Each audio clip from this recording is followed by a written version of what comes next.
Directed by Jeethu Joseph, scripted by Shanthi Mayadevi and Jeethu Joseph. അങ്ങനെ സിനിമയെ കുറിച്ചുള്ള ഒരുപാട് ന്യൂസുകൾ ഇപ്പൊ ഇങ്ങനെ വന്നുകൊണ്ടിരിക്കുകയാണ്. ഈവൻ റിലീസായതിനു ശേഷം ഇപ്പോഴും ഹൗസ്ഫുള്ളിയാണ് സിനിമ ഓടിക്കൊണ്ടിരിക്കുന്നത്. ഞാൻ ഒന്ന് രണ്ട് ദിവസം നാട്ടിലുണ്ടായിരുന്നില്ല, അതുകൊണ്ട് ഈ പടം കാണാൻ പറ്റിയിരുന്നില്ല. ഇന്നാണ് പടം കണ്ടത്. ആൻഡ് പടം കണ്ടു കഴിഞ്ഞപ്പോൾ ഈ പറയുന്ന അത്രയും ഒരു ഹെവി പോസിറ്റീവ് റിവ്യൂ ഉള്ള സിനിമ ഉണ്ടായിരുന്നു എന്ന് ചോദിച്ചാൽ പേഴ്സണലി എനിക്ക് പോരാ എന്നുള്ള ഒരു എക്സ്പീരിയൻസ് തന്നെയായിരുന്നു. കാര്യം എന്താണെന്ന് വെച്ചാൽ സിനിമയുടെ ഏറ്റവും വലിയൊരു പോസിറ്റീവ്സിൽ ആദ്യം പറയേണ്ടത് സിദ്ദിഖിന്റെ രാജശേഖർ എന്ന അഡ്വക്കേറ്റ് ക്യാരക്ടറാണ്.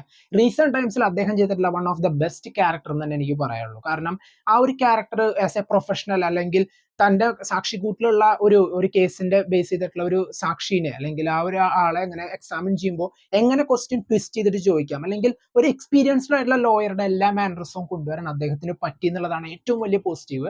സിനിമയിലത്തെ അദ്ദേഹത്തിന്റെ പെർഫോമൻസ് കണ്ടുകൊണ്ടിരിക്കുമ്പോൾ എനിക്ക് ഓർമ്മ പോകുന്നത് ഗരുഡൻ സിനിമയിൽ ലാസ്റ്റ് സുരേഷ് ഗോപി പറഞ്ഞ ഡയലോഗാണ്, കാരണം എന്റെ അത്ര മികച്ച നടനല്ലല്ലോ എന്ന്. ആൻഡ് ആ ക്വസ്റ്റ്യനുള്ള ആൻസർ ആണ് അദ്ദേഹം കറക്റ്റ് ആയിട്ട് ഈ ഒരു ക്യാരക്ടറിലൂടെ കൊടുത്തതെന്ന് എനിക്ക് തോന്നി. ആൻഡ് ഇതുപോലുള്ള ശക്തമായിട്ടുള്ള ക്യാരക്ടർ അദ്ദേഹത്തിന് വീണ്ടും കിട്ടട്ടെ. ആൻഡ് അദ്ദേഹം ചെയ്തു വെച്ചുള്ള ക്യാരക്ടേഴ്സ് നമുക്കറിയാം, ഒട്ടും നമ്മളെ മുഷിപ്പിച്ചിട്ടോ അല്ലെങ്കിൽ ഒന്നുമില്ല, എല്ലാം ഒന്നിനൊന്നും മെച്ചം തന്നെയാണ്. ആൻഡ് ഇപ്പൊ റീസെന്റ് ടൈംസിൽ അദ്ദേഹം ചെയ്ത ക്യാരക്ടേഴ്സിൽ ഏറ്റവും ബെസ്റ്റ് ആയിട്ട് തന്നെ ഇത് ഡെലിവർ ചെയ്യാൻ സാധിച്ചു. പിന്നെ പറയേണ്ടത് അനശ്വര രാജന്റെ സാറ എന്ന ക്യാരക്ടറാണ്. സൂപ്പർ ക്യാരക്ടർ പ്രസന്റേഷനെ പറയാനുള്ളൂ. വന്ന സീനുകളിലൊക്കെ ആ ഒരു ക്യാരക്ടറിന്റെ സ്ട്രോങ് ആയിട്ടുള്ള ഒരു ഡിറ്റർമിൻ ആയിട്ടുള്ള ഒരു ഗേളിന്റെ ക്യാരക്ടർ, ഒരു ബോൾഡ് ആയിട്ട് എന്ത് ഡിസിഷനും, തനിക്ക് ഇങ്ങനെയുള്ള ഒരു റേപ്പ് വിക്ടിം ആണെന്നുള്ള ഒരു തോന്നലോ ഇല്ലാതെ എങ്ങനെ തൻ്റെതായിട്ടുള്ള ഒരു തീരുമാനങ്ങൾ എടുക്കണം, കാര്യങ്ങൾ തുറന്നു പറയണം എന്നുള്ള ആ ക്യാരക്ടർ ആർക്ക് കംപ്ലീറ്റ് ചെയ്യാനായിട്ട് സാധിച്ചു എന്നുള്ളതാണ്. ആൻഡ് ഈവൻ ആ ഒരു ബ്ലൈൻഡ് ആയിട്ടുള്ള ഒരു ക്യാരക്ടറുടെ മാനറിസം പോലും വളരെ നാച്ചുറൽ ആയിട്ട് തന്നെ അവതരിപ്പിച്ചു. ഈ ഒരു അനശ്വരയുടെ കരിയറിൽ തന്നെ ഏറ്റവും നോട്ട് ചെയ്യപ്പെടാൻ പോകുന്ന ഒരു ക്യാരക്ടർ തന്നെയായിരിക്കും ഇതിലത്തെ സാറ എന്ന് പറയുന്ന character.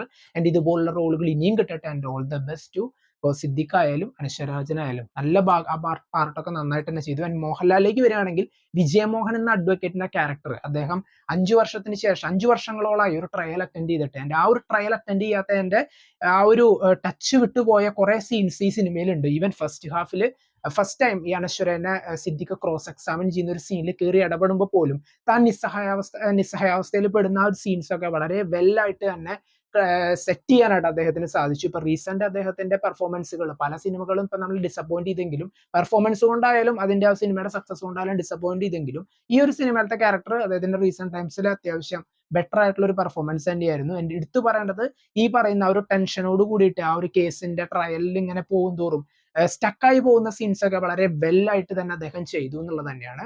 And hats of two that.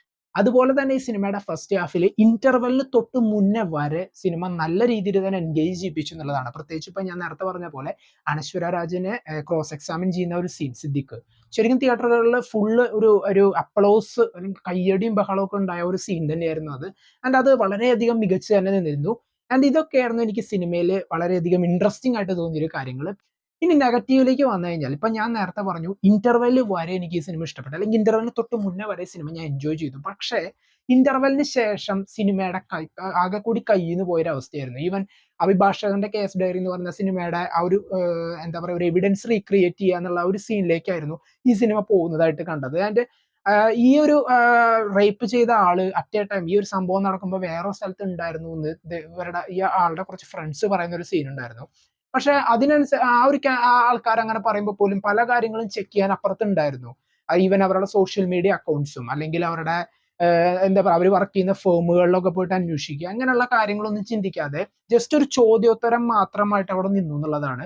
പിന്നെ പറയേണ്ടത് ഈ ഒരു ക്യാരക്ടർ, അല്ലെങ്കിൽ റേപ്പ് ചെയ്തു എന്ന് പറയപ്പെടുന്ന ആ ഒരു സ്ഥലത്ത് നിന്ന് ഒരു തരത്തിലുള്ള ഈവൻ ഇവർ പറയുന്ന ആ ഒരു കെമിക്കലിന്റെ ഒരു എവിഡൻസ് എന്നുള്ളതല്ലാതെ വേറൊരു കാര്യം പോലും ഈവൻ നമുക്ക് സിമ്പിൾ ആയിട്ട് ചിന്തിക്കാവുന്ന ഒരു എവിഡൻസ് പോലും കിട്ടിയിട്ടില്ല എന്ന് പറയുമ്പോൾ പോലും കാണുന്ന പ്രേക്ഷകന് ഡൗട്ടാണ് അതെങ്ങനെ സാധിക്കും. കാരണം ഇത്രയും പറഞ്ഞു പോകുന്ന ഈ ഒരു കേസിനെ ബേസ് ചെയ്തുകൊണ്ട് ഏറ്റവും ഇമ്പോർട്ടന്റ് ആയിട്ട് വരുന്ന ഒരു കാര്യമാണത്. പക്ഷെ അതെങ്ങനെ ഇല്ലാതാവും, അതിനുള്ള യാതൊരു സീനും അവരവിടെ സെറ്റ് ചെയ്യുന്നില്ല, അല്ലെങ്കിൽ ഇതുകൊണ്ടാണ് ഇത് ഇല്ലാത്തതെന്ന് പറയുന്നില്ല. എന്റെ അത് വളരെയധികം ഒരു വീക്കസ്റ്റ് ആയിട്ടുള്ള ഒരു ലിങ്ക് ആയിട്ട് തന്നെ തോന്നി. കാരണം സിനിമ കണ്ടുകൊണ്ടിരിക്കുമ്പോൾ അതെങ്ങാനും അത് ഓവർകം ചെയ്തിട്ട് ഇവർ എങ്ങനെയാവും പറയാൻ പോവാന്ന് പല സീനുകളിലും ഞാൻ പ്രതീക്ഷിച്ചു. പക്ഷെ എവിടെയും അത് പറഞ്ഞു പോവാതെ അവസാനം വരെ ഈ എവിഡൻസ് ഇല്ലാത്ത കാര്യം ഇങ്ങനെ ഹൈലൈറ്റ് ചെയ്യുമ്പോൾ ശരിക്കും സിനിമയുടെ ആ ഒരു ഫീല് കളഞ്ഞ പോലെ തന്നെയാണ് തോന്നിയത്.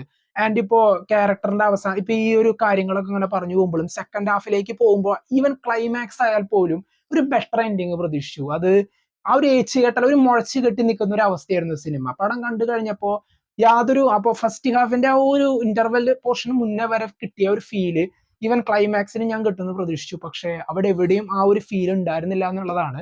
ഇനി ഭാവിയിലായാലും ഈ ഒരു ക്യാരക്ടറിനെ വെച്ചിട്ട് പല കേസുകൾ അറ്റൻഡ് ചെയ്യുന്ന പോലുള്ള സിനിമകൾ വരുമെന്ന് മോഹൻലാൽ ഈ റിലീസിന് മുന്നേ പറഞ്ഞിരുന്നു. ഈ സിനിമ സക്സസ് ആവുകയാണെങ്കിൽ ഇവൻ ആ സിനിമയിലേക്കാണെങ്കിൽ ഇവർ വരുമ്പോൾ അത് നന്നായിട്ട് തന്നെ ചെയ്യാൻ പറ്റട്ടെ. പിന്നെ പറയേണ്ടത് ജൂനിയർ ആർട്ടിസ്റ്റുകളുടെ പല പെർഫോമൻസ് ആയിരുന്നു. സീനിൽ അവരൊന്ന് സംസാരിക്കുമ്പോൾ ശരിക്കും ഒരു കല്ലുകടി അവരുടെ ഒരു ഡയലോഗ്സിൽ തന്നെ നമുക്ക് തോന്നി, ഒരു ആർട്ടിഫിഷ്യാലിറ്റി അവിടെ നമുക്ക് ഫീൽ ചെയ്യുമായിരുന്നു. പിന്നെ പറയേണ്ടത് ഈ ഒരു സംഭവം നടന്ന സമയത്തെ കുറിച്ചിട്ട് ഇങ്ങനെ ഹൈലൈറ്റ് ചെയ്യുമ്പോഴായിരുന്നു പല പോസിബിലിറ്റീസും പല ലോജിക്കൽ മിസ്സിങ്ങും നമുക്ക് അവിടെയും തോന്നുന്നുണ്ട്. എന്തുകൊണ്ട് അവർക്ക് അങ്ങനെ ചെയ്തുകൂടാ, ഇങ്ങനെ ചെയ്തുകൂടാ എന്നുള്ള ഒരു കാര്യങ്ങളൊക്കെ. പക്ഷെ അതൊക്കെ മറന്നുപോയൊരവസ്ഥയായിരുന്നു ഇവര്. ഡയറക്ടർ അത് കാര്യങ്ങളിലൊക്കെ ശ്രദ്ധിക്കാതെ പോയൊരവസ്ഥയായിരുന്നു. പടം കണ്ടു കഴിഞ്ഞപ്പോ എന്തൊക്കെയോ അവർ കൊളുത്തിവിടാൻ ശ്രമിച്ചു. പക്ഷെ അവർ ചില ബേസുകൾ അവിടെ ഇവിടെയൊക്കെ ക്രിയേറ്റ് ചെയ്തു എന്നുള്ളതല്ലാതെ സിനിമയുടെ ഓവറോൾ എക്സ്പീരിയൻസിൽ അത് എവിടെയും കാണാൻ പറ്റില്ല എന്നുള്ളതായിരുന്നു. ആൻഡ് എന്തായിരുന്നു നിങ്ങൾക്ക് സിനിമ കണ്ടു കഴിഞ്ഞപ്പോൾ അഭിപ്രായം? കമന്റ് ബോക്സിൽ നോട്ട് ചെയ്യുക. Until then bye.